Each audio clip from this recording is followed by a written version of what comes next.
Hello my lovely viewers, welcome back to my YouTube channel. I hope so you all are fine. तो आज हम आपको लेकर आए हैं वृंदावन के एक ऐसे मंदिर में जहाँ पर है सबसे प्यारे और सबसे छोटे ठाकुर जी।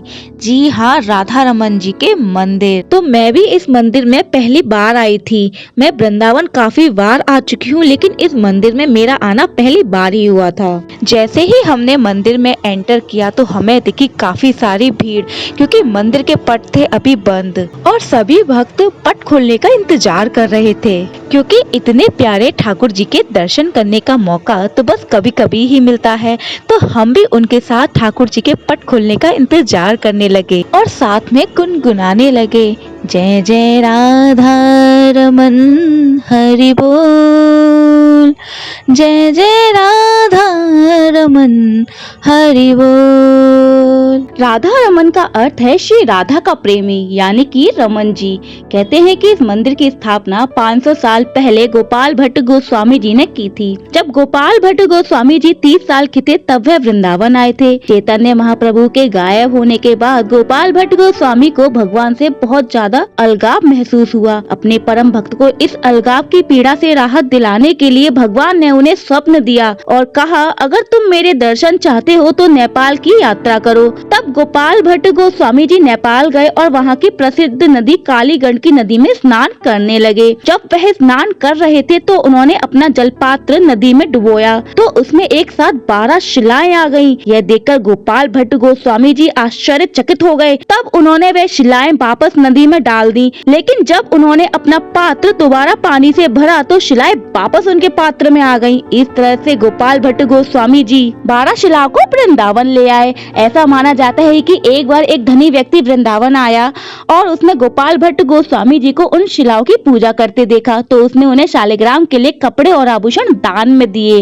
लेकिन गोपाल भट्ट गोस्वामी जी ने गोल आकार से बने शालिग्राम को वह कपड़े नहीं पहना सकते थे, इसलिए उन्होंने वह वस्त्र वापस करने चाहे, पर व्यक्ति ने उसे वापस लेने से इनकार कर दिया। पूर्णिमा के दिन शालिग्राम जी को एक सीक की टोकरी में ढककर आराम करने के लिए रख दिया और खुद आराम करने चले गए। अब वह केवल 11 शिलाएं और एक विग्रह था, क्योंकि दामोदर शिला त्रिभंगनाथ कृष्ण के सुंदर रूप में प्रकट हुई थी। छोटे से प्यारे से सुंदर से ठाकुर जी के दर्शन करने के बाद बारी थी यमुना मैया के दर्शन करने की, क्योंकि हम वृंदावन आए और यमुना मैया की पूजा ना करें ऐसा हो ही नहीं सकता। यमुना मैया जी के दर्शन करने के बाद फिर हम गए ऐसे एक प्रसिद्ध आश्रम में जहाँ पर बड़े बड़े सेलिब्रिटी भी आते हैं।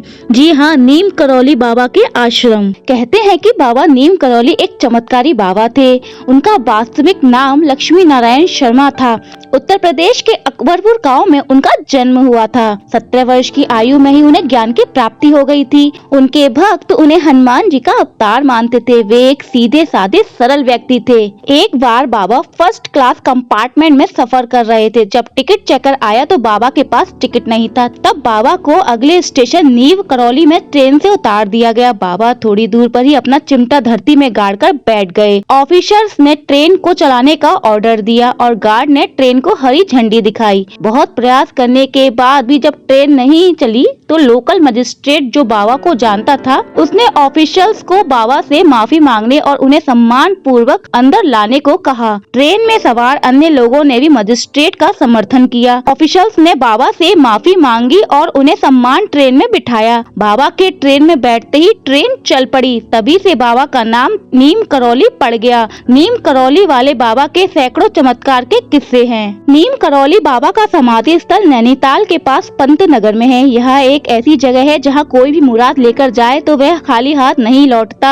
यहाँ बाबा का समाधि स्थल भी है। यहाँ बाबा नीम करौली की भी एक भव्य मूर्ति स्थापित की गई है। यह हनुमान जी की मूर्ति भी है। नीम करौली बाबा के भक्तों में एप्पल के मालिक स्टीव जॉब्स, फेसबुक के मालिक मार्क जुकरबर्ग और हॉलीवुड एक्ट्रेस जूलिया रॉबर्ट्स का नाम लिया जाता है। कहा जाता है कि इस धाम की यात्रा करके उनका जीवन बदल गया। तो आज का आपको वीडियो कैसा लगा ये कमेंट सेक्शन में जरूर बताएं और चैनल को लाइक करें, शेयर करें, सब्सक्राइब करें और कमेंट करना तो बिल्कुल भी ना भूलें। राधे राधे।